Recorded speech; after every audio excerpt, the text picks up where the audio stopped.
Okay. Hello everyone. Just getting fixed. So I know we're a couple of minutes early. Okay, Jeremy, do you want to start? Sure. Sky Sports News. Happy New Year to you.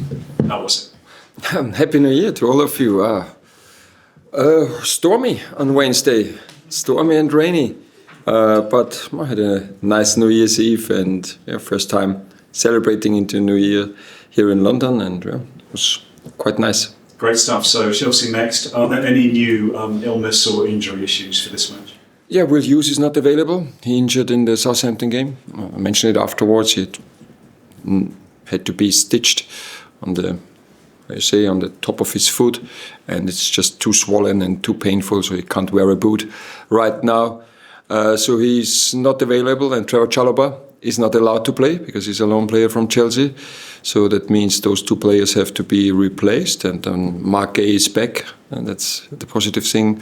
And in midfield, so also Adam Wharton isn't still available, and I don't know how long it will take. It looks like it takes longer and longer, and that means it's clear that Jack de Correa will start on this next to Jeff Lemmer. Yeah, Chalobah obviously can't play, as you say, against his parent club. He's been really good, hasn't he? Is this a deal which you'd like to make permanent, or is it too early to talk about that yet?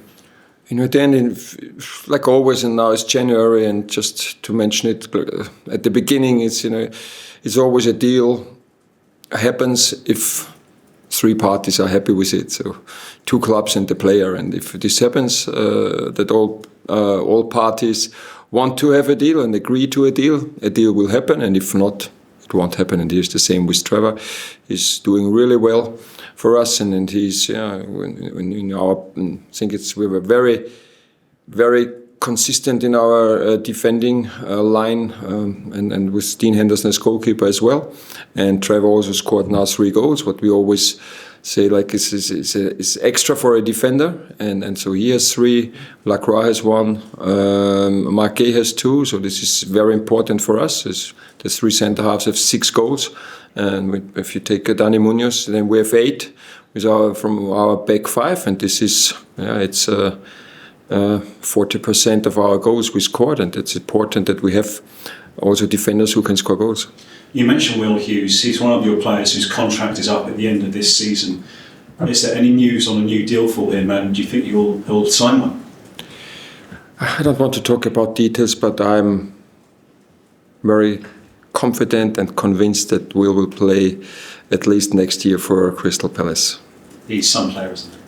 He's some player, isn't he? He's some player. He's a great player. Yeah, absolutely. He developed a fantastic, and he also not just how he plays, he completely understands how we want to play, and so but also his leadership. It wasn't no coincidence that he was the captain in the last game, because he deserved it, because he's speaking in the dressing room, he's speaking on the pitch, and this is what helps the team. And so again, I'm quite sure that Will be with us next season. Transfer window is open, Oliver. What do Palace need to do? Do you need a new left wing back? Because I don't talk about details, but it's clear, and we have a commitment that we want to sign 2 players, 2 different positions. Profiles are clear, players are fixed. So now it's just we have to get the deals done, and this is the job of the club, and I know they are hard working for it. And of course, I hope that we get them better yesterday than tomorrow, but I also know that we are not the only ones who decided, but we have a clear commitment that we will sign 2 new players. You've been linked with Malik Diouf, Slavia Prague, left wing back. Anything you can say about that? If you ask me now about all the players we are linked and all the players who are leaving, and then if you have time until 3 or 4, we can start. But I think you all want to enjoy the sun, because tomorrow it will rain again. So let's don't talk about individual names. If we sign a player, be sure you will be one of the first to know it. Just one more of the window. Mark Gay, obviously, in the last window was a massive talking point. Other clubs, Newcastle wanted him. This window, again, he's been linked with other clubs. Do you think Mark Gay is staying with Palace this window? I think so. No player from our squad came to me right now and said, I want to leave. No one who plays all the games, all the minutes like Mark, and no one from the players who didn't play so many minutes came to me, because this is the most relevant part, if what the player tells me. And if one is coming and says, I want to leave, and both clubs find an agreement, I think it will happen. But as long as a player doesn't come, and Mark didn't come, and so I'm not concerned that Mark will leave. But again, 31st of January, a long time. I know I have to answer this question several times, and you will hear the same answer again. I won't ask it anymore. Yeah. It's Chelsea next. Obviously, good draw with them earlier in the season. They're starting to falter. Is this a good time to beat them, do you think? I think Chelsea is a great squad, fantastic manager, clear structure how they play, and know how difficult it is to implement your way of playing, your style of playing so quickly, and he did it fantastic. And this is a quite young squad. Yeah? They have many young players with high potential, with high quality, high talent, a lot of pace, and yes, but I watched the game at Ipswich, so they had a disallowed goal, very tough offside decision. They had 3-4 chances to get the equaliser, and then they got punished with one transition. So this game, I think, if they scored the equaliser, they had good chances to win the game. And this is, all the games are in a similar pattern, because the way they're playing in a 3-2-5, 3-1-6 structure. This gives them a lot of possibilities in their attack, also with the players they have. And the wingers inverted, great dribblers, Jackson, Nkunku, Palmer, Joao Felix, all fantastic players in the pocket, finding space with Fernandes, Caicedo, from midfield, great passes. But also, when you have 6 players, sometimes 7 players in attack, this gives you also chances for transition, and this is how they lost the game at Ipswich with 2 transitions. They conceded the goals against Fulham with transitions, but on the other side they're always dangerous to score goals. They always create chances in any single game. So this will be the challenge to control their attacking players, their quality, and on the other side to use the space, to take the mistakes they make. And score goals from it. Yeah, and maybe another goal for Eze after that fantastic goal against Southampton. What's that done for his morale? He was sick, so he was sick at the beginning of the week, but he's now fine. And we all hope that this gives him confidence in scoring, because I think he's not really happy with 2 goals in half of the season, or we as well. And so we hope that gives him confidence. And to score goals, and of course we need him scoring goals. We need him for assisting all the others, and it was a good game winner against Southampton. Thank you. Good luck. Thank you. Great. You just touched on Chelsea's strengths and their tactical abilities, but how do you prepare for a manager like Enzo Maresca? Even though they've struggled against low blocks, mid blocks, transitions, he seems to be very tactically flexible in game. Does that change the way you sort of want to surprise them on the pitch this weekend? No, I don't think that they can surprise us. So I don't think that it's flexible. Yes, they go from a 3-2-5 to a 3-1-6 sometimes, and this is what they did against us in second half. They go more to a 4-1-5. And then if Cucurella plays in the pocket, or sometimes he goes wide to create a 2v1 on the wing. So this is what they're always doing. They have the opportunities with their players, because Malo Gusto can play in the pocket as well, and he can play as a fullback and support Neto or Madueke on the wing. So it's nothing. I think they can't surprise us. I think they don't want to surprise us, because they also believe in their strengths. Because this is, I think, two rounds before they were second in the league, and they were asked about challenging the Premier League title. I think Enzo Maresca always stayed humble and kept this down.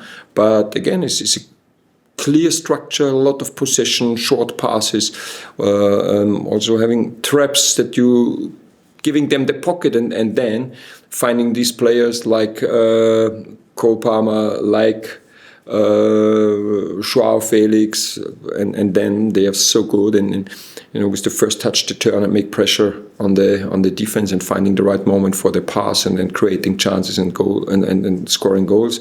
So it's really, I like to watch them. But I think we did it, especially in the second half, Chelsea, we did it very well. I think we had a good answer. I believe, or I'm convinced that we are in a better physical shape now than we were at the beginning of the season. We are, we should be tactically better, but we have to show it tomorrow. And you touched on Trevor Chalobah, obviously 3 league goals this season, which is fantastic. He seems really settled, but specifically he spoke about how supportive he was and how much he communicated when he came in, when he was injured and not playing, and he thinks that's why he's playing so well now. How important is it for you, that emotional intelligence side of management, especially when players aren't able to play? This is what we always trying. So when we have meetings, and then the injured players, they always have to work alone in the gym with the rehab, and they are not really close to the team. And this is a moment where we can have them in the team, and it's all about, then they can't train on the pitch tactically, but then they have to train in the meeting room tactically, by watching videos. And we did it. We always want them being in the team meetings. We do individual meetings with them, just to use the time they have when they can't train on the pitch. And this is what we're doing with every player. So also Franca, who was out for 8 months, he's started training with us this week, so very positive.